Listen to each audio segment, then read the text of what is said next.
Hello everybody and welcome to Let's Chat, my weekly vlog series posted every Monday at lunchtime if you're in the UK. It's finally out. Hopefully this is not reflecting too much. Yep, by the time you've seen this we've already done one co-op night in Monster Hunter 4, I've also recorded a bunch of my series, and I'm thoroughly enjoying the game so far. If you have a 3DS, you should definitely get this. It is a ton of fun, and hopefully other people I've been playing it with will agree. A few of my friends who are actually new to the Monster Hunter games have been trying 4 with me, and they all say they're pretty much enjoying it. Now what is quite bad, and you'll have heard me mentioning this if you're watching the series, is that the first few parts were copyright matched. Not struck, not the really bad kind. It was matched via the Content ID system by Capcom, and as of yet they are still matched. And it's the first 3 parts, and it's a new series, so normally they always get more views than later parts. So it's a little bit sucky that Capcom are trying to claim on them, and I can't really fight it because it's Capcom. That said, outside of YouTube's god-awful system, I am talking to Capcom of Europe and US, and it seems like it's Capcom of Japan that's doing it. As of me recording this, they still haven't done anything about it, or they haven't been able to do anything about it. Hopefully by the time you're hearing this though, they might have. If not, there's not much I can do. They own the copyright. It's only on the first 3 parts though, for whatever reason. Every other part I've uploaded after that is totally fine. I don't know why, and it includes parts with in-game cutscenes, actual cutscenes, nothing at all. So it seems like maybe Capcom of Japan were claiming on videos that were posted before release day by Japan time, which is stupid because I only got the game on release day in the UK. I didn't get it early, so I was posting well within, not to mention actually the embargo was the 10th and it was released on the 13th, so I don't know. It's bugging me a lot. I don't like pressing on the copyright notices button of my video manager and actually seeing stuff in there. I'm proud of the fact I've been on the site for 8 years and have over 2,000 videos and that menu is empty. So it really bugs me that it's not empty now. So I'm trying to just get rid of it for that reason. But I would also have to say, sadly, especially if this does actually continue down the series, if the series is going to continue, assuming Capcom do actually start going after other parts, I am going to have to beg on them for Patreon support or direct support via donations to PayPal for it to continue. I don't want to do that, but I'm going to have to, because if I'm not getting any ad money off it, I can't justify spending all my time on it. And it takes a lot of time. But anyway, the game itself still gets a recommendation from me, despite what might be happening outside of it. Really good. So, that's gone. Oh, also, if you can see there, maybe you can make that out. I finished watching the final Futurama season, so to get back into it just one last time, I've started rewatching from the very first season. I'm up to season 4. I was watching a little bit before recording this. But anyway, we'll go through the comments on last week's video. But also, my Japanese candy for February arrived just the other day there, so I've got some of those to show off to you. So here we go. I now know that this is called Yokai Watch, because it's another candy themed around the Pokemon successor, I guess people are calling it. These were almost hula hoop like. There they are there. And they just tasted of, I'm not sure, they just tasted of corn, I guess. They were also a bag within a bag, which is weird. There's also, like I've noticed with Japanese candy, there's a lot of superfluous packaging. But that's kind of like what they looked like. You got a free sticker as well. Where did I put that? There we are. This will probably never get zoomed in. It's trying, but I'll make the camera think that that's my face. There we go. I have no idea who that is. It looks just as bad as any modern day Pokemon to me. But yeah, that was one of the things I got. I'm not going to show you everything I got, by the way, just a few select things. I thought that box might be interesting because it's so colourful. Let's just leave it there. Next. This will probably be way too reflective. These I would compare to knickknacks, if you have those in your country. I'm not sure if that's a UK thing only, or maybe just Europe. But they're basically knickknacks, barbecue flavour, and a little bit sweet like most Japanese stuff is. They were really nice. Also a massive bag. I'm guessing that says 10% extra free or something down there, but I'm not 100% sure on that. But yeah, that was just barbecue flavour. Normally I don't like barbecue flavour, but that was really good. Next are stuff I've not actually finished eating yet. This is a weird one. There's always at least one weird one. I think there's 2 this time, but take a look at that. What do you think that is? Obviously it's Apple themed, and you can kind of see up there in the corner that's what they look like. But look at this packaging. Alright? That doesn't scream candy. Maybe hard candy, but not soft. Then if you actually open it, this is what the candy looks like. Hang on, bear with me. It looks like that. What does that look like to you? Because to me, it looks like medication. Or if you were still thinking that it's candy, maybe you like drop it in water and it turns fizzy or whatever. Nope, that's just for whatever reason they have decided to make really nice, actually really strong apple tasting tablet like sweets that just melt on your tongue look like medication. I have no idea why, but they're really nice. So that was definitely one of the weirder ones. Maybe Japanese medication doesn't look like this on blister packs, so maybe that's why. But I'd worry about kids thinking, oh yeah, I'm going to eat my favourite apple candy, and then they see real medication in a blister strip like that, or whatever you call them, and then they go take those. That's a little weird. Next, half eaten these, I'll be eating the rest afterwards. These are marshmallows with some kind of blueberry jam slash jelly gummy thing in the middle of it. Where's the picture of the actual... There we are. Yeah, like that. They've got a little purple bit in the middle, but it's not soft and it's not hard. It's somewhere in between. They're very, very light tasting and fluffy though. And there's instructions on the back. I can't read all of this. About pouring milk on them and putting them in the fridge or something like that. Or maybe that's water. I have no idea what that's trying to tell you to do. But it's weird. Either way, you can just eat them as is and they're nice. Now the last Japanese candy I wanted to show off to you is what I would probably call the weirdest of this month's supply that I got from Okashi Connection. I keep forgetting to mention the name of the place. So, this actually has English on it, so it's very obvious what it is. But there you go. It's also a very weird container. But if you read it up there, Frankfurter and mustard. In other words, hot dog and mustard flavoured fries. I haven't opened these yet. I'm going to do that now and try them. So let's have a little look. They're actually tighter closed than I thought. There we are. Oh wow, you get a lot of them. They smell really strongly of hot dog. Like really, really strongly. I'm sorry if the chewing is very loud. Yeah, that tastes of hot dog alright. I like hot dogs, I don't like mustard, but I don't really taste the mustard. Yeah, that's nice. I've tasted something similar before, but I can't put my finger on it. Maybe like a special Walker's flavour, or Lay's if you're in America. Maybe oh yeah, they did hot dog flavoured crisps. Or in the UK they did anyway. That's exactly what they taste like. So it's the same. That's nice though. We're going to put those at Maya won't get them. You might have heard her huff just now, she's through there. But anyway, that concludes the Japanese candy that I got. If you want to see the full box full I got, I posted a picture on Twitter. There's a few other small sundry things I got as well. But anyway, let's go to the comments on last week's Let's Chat and start going through them. Oh, now I'm tasting the mustard actually. The aftertaste is mustard. It's okay. It's so-so. I think my favourite thing was definitely those knick-knack type things. Right, so Denny, it is Denny, D-E-N-N-Y. Denny Twerk Team says, hey Flik, you spelt my name wrong.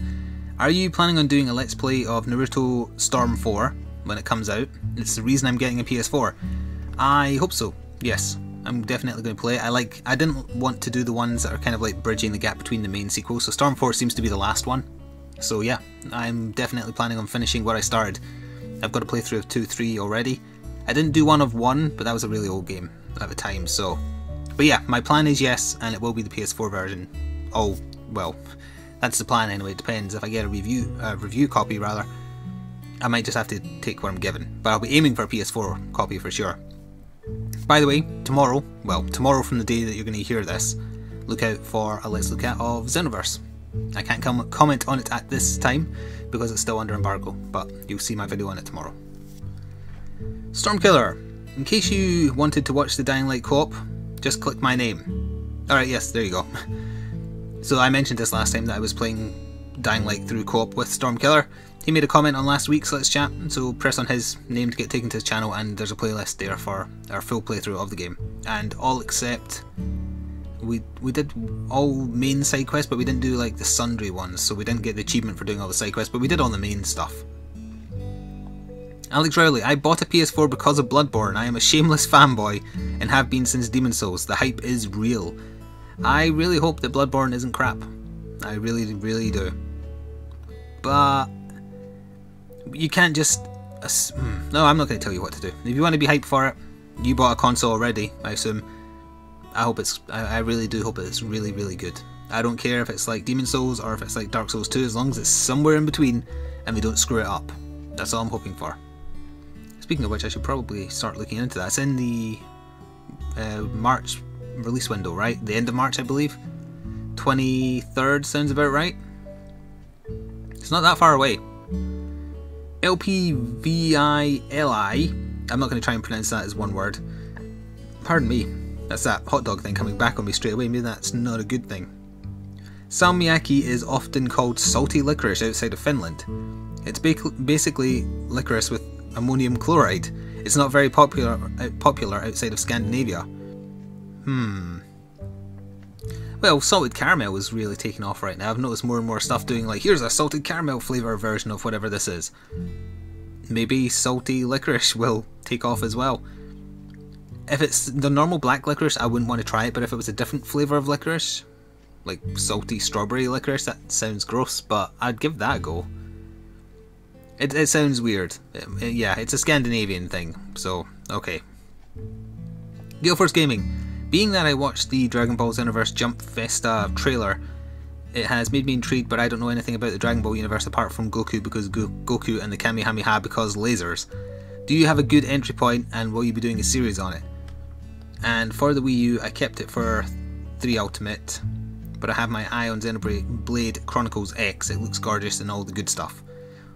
Also, who will win in a fight between Goku and Clark Kent in Superman attire and using Superman's powers, including the new comic power he has, Solar Flare? Well, they gave Superman a new superpower. Solar Flare is actually an ability in the Dragon Ball Z universe as well, for the record. It's a flashbang, essentially. It blinds the opponent for a little while.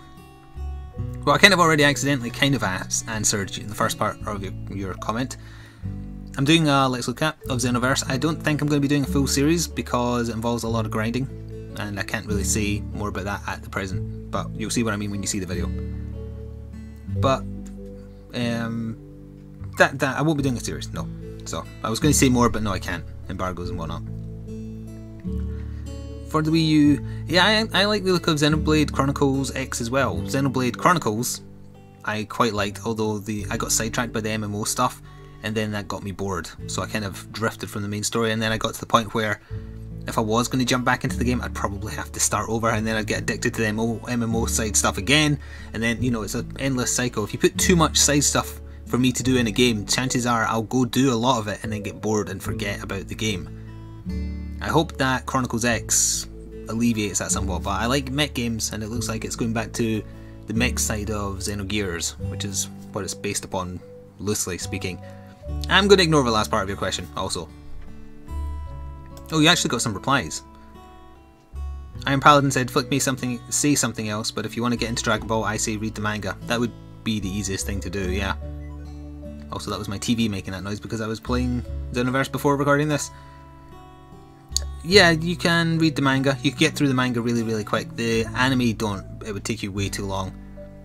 As far as like really good old Dragon Ball games go that would tell the story fast enough, Raging Blast 2 is still probably considered the best. I quite liked Ultimate Tenkaichi, although other people didn't. Or if you want to go even further back, the Budokai games. Or you could just read synopsises. What's the plural of synopsis? I don't know. It's not got a fantastic, amazing story. It's more about the fighting, so you don't need to worry in that regard. Although, for Xenoverse in particular, it's all about like set events being changed, so it would help if you knew what the set event was before the game changes it. But you may want to look into previous games then if you're entirely new to it. It's good though. So, Kuner K says The Witcher 3 looks interesting, but I have not played the last 2 parts. Will I understand anything if I get it? I think as long as you understand Geralt, the person you play as, he's a Witcher, that means he's a monster hunter. He's a mercenary for hire. People don't particularly like him because he's a Witcher, which means he's a mutant. So he's immune to diseases, he has some basic understanding of magic, and as such he's not human anymore, so humans don't like him, but they'll still have to hire him to kill monsters. As far as the exact plot of Witcher 3, it's been in the background since Witcher 1. Witcher 1 begins with Geralt losing his memory because he was taken by the Wild Hunt. Witcher 2 had other stuff happening, but in the background it was him remembering a time where he apparently died and then was saved by this woman called Yennefer and then got taken by the Wild Hunt. Witcher 3 is him finally getting around to working out where Yennefer is and what happened to him. So I've basically done enough of a synopsis there for you to be able to play The Witcher 3 and understand what's going on. Some stuff happened in The Witcher 2, which I assume will also carry over to 3 though, the state of the land in which you play. But I imagine they'll try and do some kind of synopsis themselves to bring in new people. I don't think you'll need to have played the other 2, but they are very good. The Witcher 1 will be pretty badly dated by this point, but I recently went back to get through the entirety of Witcher 2, and it holds up massively well. It's still a really, really great looking game, and very interesting to play. DRC97. No problem with the RWBY thing. It stands for Ruby Wise Black and Yang, names members of the squad. Ruby has a scythe crossed with a high caliber rifle. You've told me about that before, or someone did in the comments, because they were trying to get me into the series by manipulating my love of scythes, and also scythes which are apparently guns. What would you do if you were supreme overlord of the world? You don't want to know. Well, maybe you do.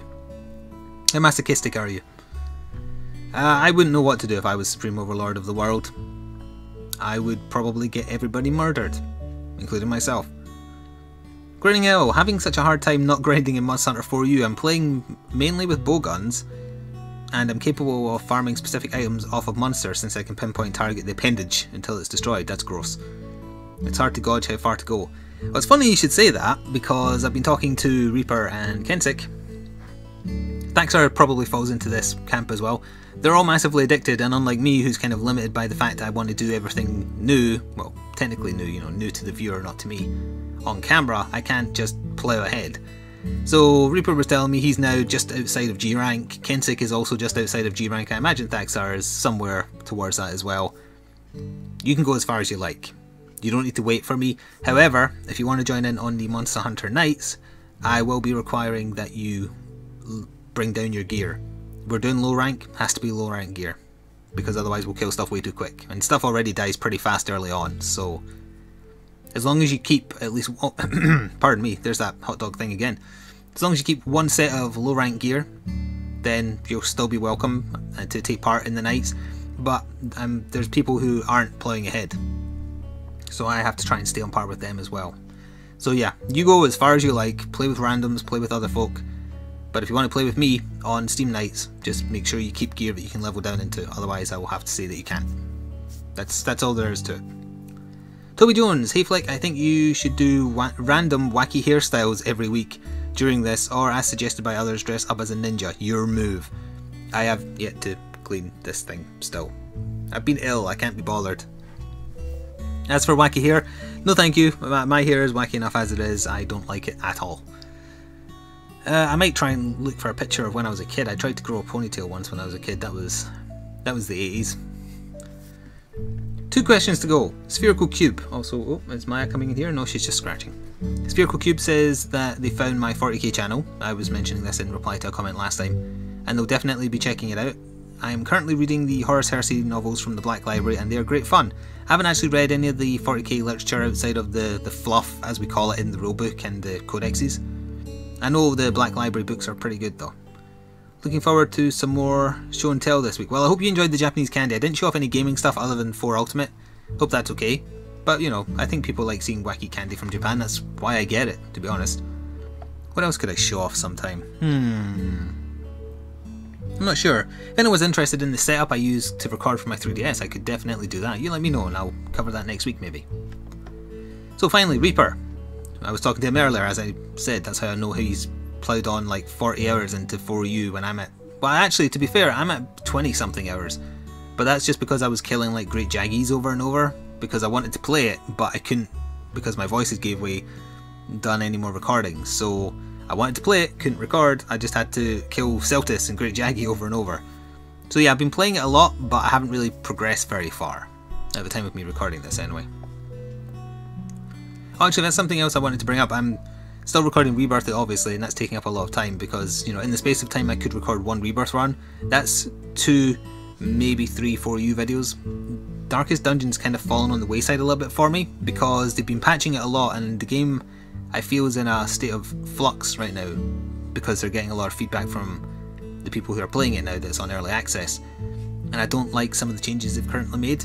I think they're just trying stuff out and it might change back, but it's putting me off playing while the game is in this constant state of change. I'd rather maybe now wait until it finishes getting tweaked. Like right now, at the time of me recording this, they've massively nerfed the Hellion class.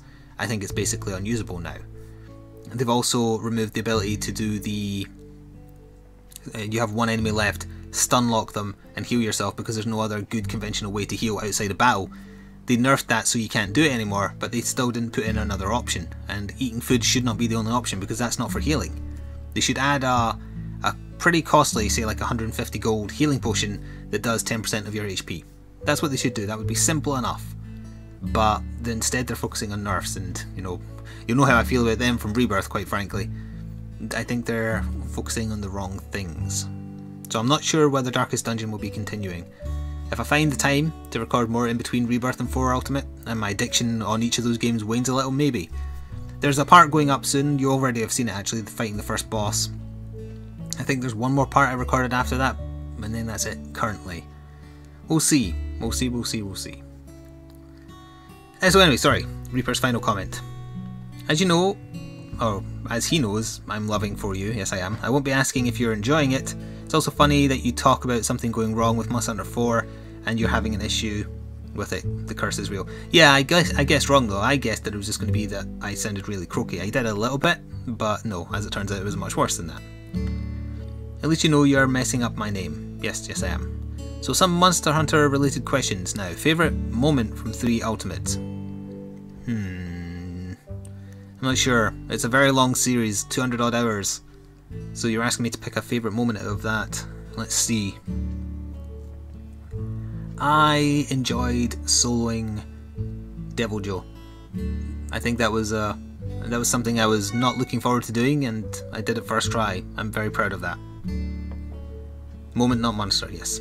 How often do you recommend doing the expeditions as opposed to actual quests? P.S. I named a cat after you. You better not mean that you named it in Doodle. The expedition stuff I didn't really do a lot of in 4, I just kind of did it ever so often because I felt like it.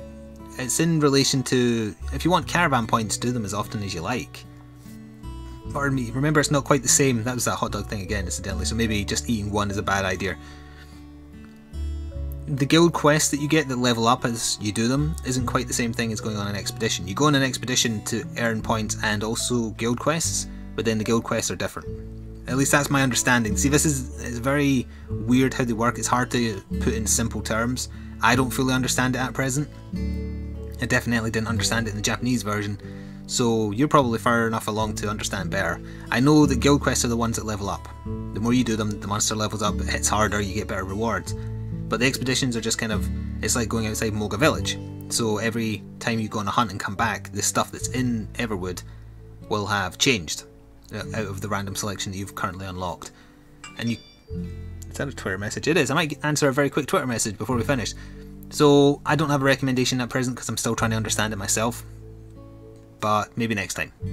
Let me check what that message was on Twitter.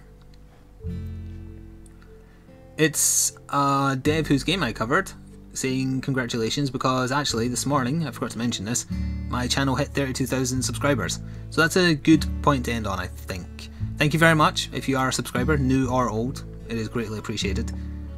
And I hope that next week I'll have more fun stuff to talk about, more 4 Ultimate stuff. You'll already be hearing this by the time the second co-op night happened. If it's popular enough, next Saturday I'll do another one. I'm totally fine with that. I'm massively addicted to playing it right now, so I'm more than happy to. And it's a lot more fun with other people. So yeah, I'm going to go now. Thank you very much for watching. I shall see you next week. Ta-ta for now.